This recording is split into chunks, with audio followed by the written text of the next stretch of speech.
ये कहानी उत्तराखंड के एक छोटे से गांव की है जिसे लोग भूतिया गांव कहते थे। इस गांव में एक समय बहुत सारी गायें थीं, लेकिन एक रात कुछ ऐसा हुआ जिसने सबको हिलाकर रख दिया।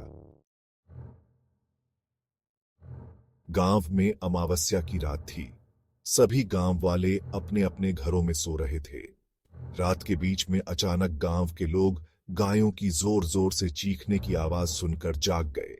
सब लोग डर के मारे अपने घरों में ही रहे। जब सुबह हुई तो गांव के सभी लोग गांव के बाहर उस जगह पर पहुंचे जहां गायें बंधी हुई थीं। सभी गांव वालों ने देखा कि वहां सारी गायें मरी हुई थीं। उनकी आंखें खुली हुई थीं और ऐसा लग रहा था कि वे कुछ देखकर बहुत डर गई थीं। किसी को समझ नहीं आया कि ये सब कैसे हुआ। गांव के बुजुर्गों ने कहा कि ये किसी बुरे साये का काम हो सकता है। गांव के मुखिया ने सभी को सलाह दी कि अगली रात को सब लोग मिलकर पहरा देंगे ताकि पता चल सके कि असल में हो क्या रहा है। अगली रात गांव के कई लोग एक साथ गायों के पास बैठे और पहरा देने लगे। आधी रात बीत गई लेकिन कुछ भी अजीब नहीं हुआ।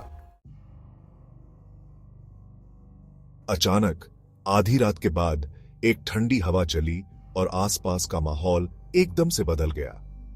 हवा में एक अजीब सी गंध फैल गई और पेड़ों के पत्ते हिलने लगे। तभी एक बुजुर्ग ने देखा कि एक धुंधला साया गायों के पास से गुजर रहा है। जैसे ही उसने उसे देखना चाहा, वह गायब हो गया, लेकिन उसकी आंखें लाल और चेहरा बहुत ही डरावना था। सभी लोग डर के मारे कांपने लगे। अचानक गायों ने फिर से जोर जोर से चीखना शुरू कर दिया। सभी लोग हिम्मत करके उस साये की तरफ भागे, लेकिन वहां पहुंचने से पहले ही वह गायब हो गया। गायें बहुत डर गई थीं, लेकिन इस बार वे सुरक्षित थीं। गांव के पुजारी ने बताया कि वो साया एक बुरी आत्मा का है जिसे कभी इस गांव में मारा गया था और उसकी आत्मा आज भी भटक रही है। उस आत्मा को शांति देने के लिए पूजा करनी होगी। गांव वालों ने मिलकर उस आत्मा की शांति के लिए पूजा का आयोजन किया। पुजारी ने मंत्रों से पूजा की और उस आत्मा को शांति दी। पूजा के बाद गांव में फिर से शांति आ गई और कभी भी कोई भूतिया घटना नहीं हुई। गायें भी फिर से खुश हो गईं और गांव वाले भी चैन से रहने लगे।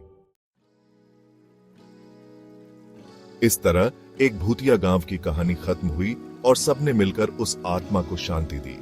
यह कहानी हमें सिखाती है कि हम सब मिलकर किसी भी मुसीबत का सामना कर सकते हैं। ऐसी ही कहानी के लिए सब्सक्राइब कर लीजिए।